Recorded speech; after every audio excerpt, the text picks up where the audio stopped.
Você já percebeu que às vezes um componente elétrico do seu carro para de funcionar e juntamente com ele outros também param? Ou às vezes um componente elétrico do seu carro para de funcionar, mas mesmo assim os outros continuam funcionando. No primeiro caso, o componente está instalado num circuito em série e no segundo caso, em um circuito em paralelo. E é sobre esse assunto que vamos falar hoje em nosso canal. Chegamos ao vídeo de número 3 sobre a eletricidade do automóvel.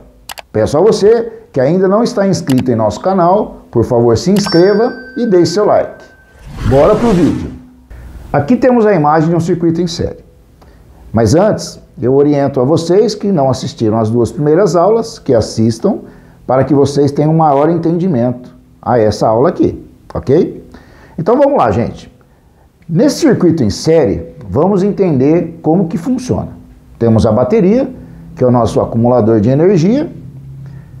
Ao ligarmos a chave de ignição, os elétrons que estão em excesso no polo negativo saem daqui, vão para o primeiro consumidor, pusemos uma lâmpada, passa pelo filamento da lâmpada, vem para o segundo consumidor, passa pelo filamento da lâmpada, passa pelo comutador que está fechado, passa pelo fusível e vem até o polo positivo.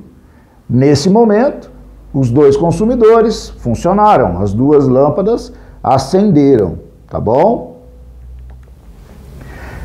Nessa segunda imagem, retiramos um consumidor. Deixamos aqui em preto, dizendo que está ligado, né, para representar que está ligado no negativo da bateria. O que aconteceu? Como a gente tirou um consumidor e o circuito em série, um após o outro, a corrente elétrica cessou nesse ponto.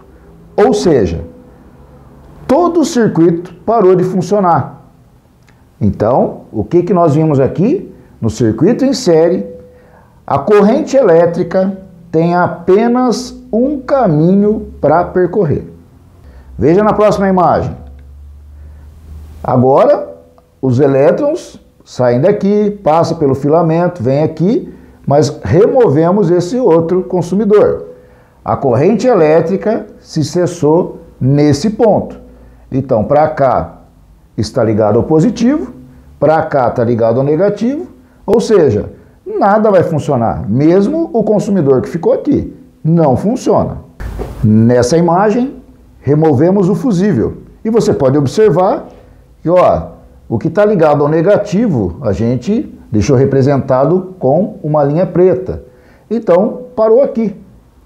E aqui está ligado ao positivo. Nesse caso também, nenhum consumidor vai funcionar. Então, como vocês estão vendo, uma primeira característica do circuito em série é que quando um consumidor para de funcionar, os outros também vão parar. Ou seja, a corrente é cessada naquele ponto. Nessa imagem vou mostrar mais uma característica do circuito em série para vocês.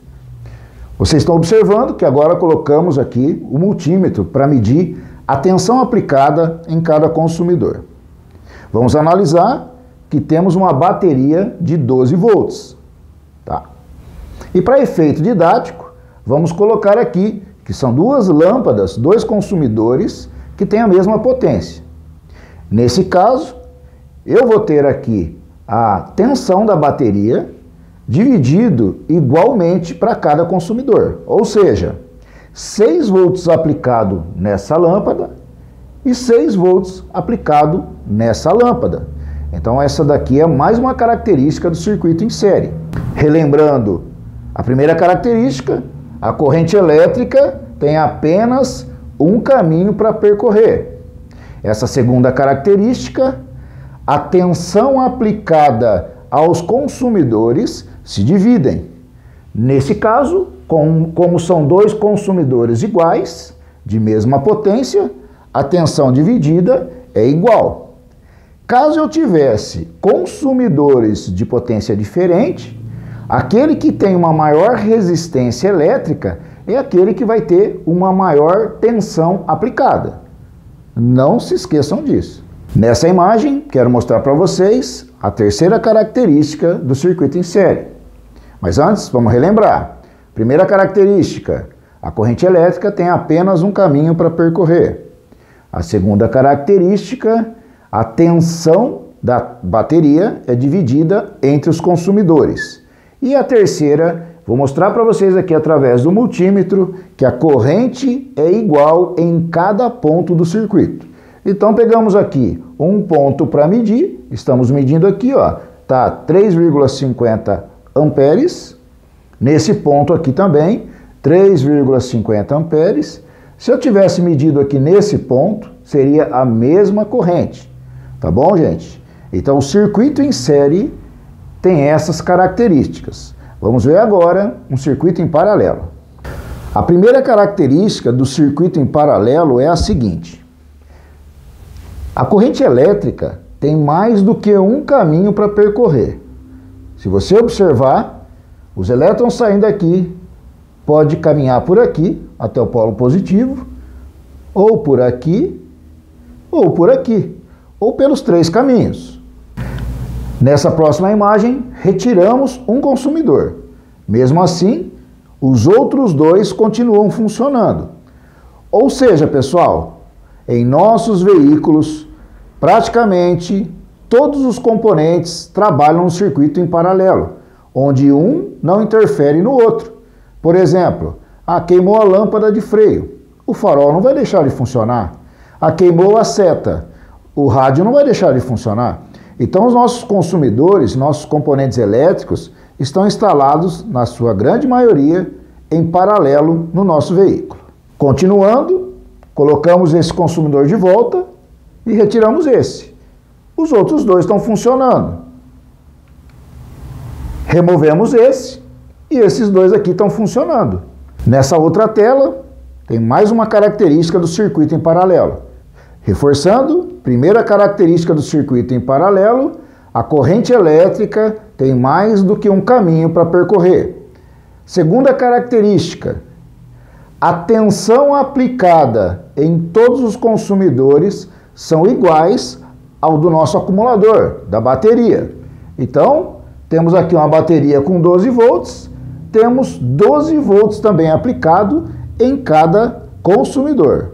E a terceira característica, pessoal, é que a corrente elétrica aplicada, então temos aqui a fonte, temos aqui a corrente total do circuito. Agora, essa corrente vai ser dividida entre os consumidores. Então eu tenho a corrente sendo repartida aqui, aqui e aqui. A somatória das três correntes que estão nos consumidores vai ser a corrente total. Se eu medir nesse polo da bateria ou nesse polo da bateria, você vai ter a corrente total. Se eu medir nos consumidores, isso daqui a gente vai encontrar a corrente parcial. Entendido? Por hoje é isso aí, pessoal.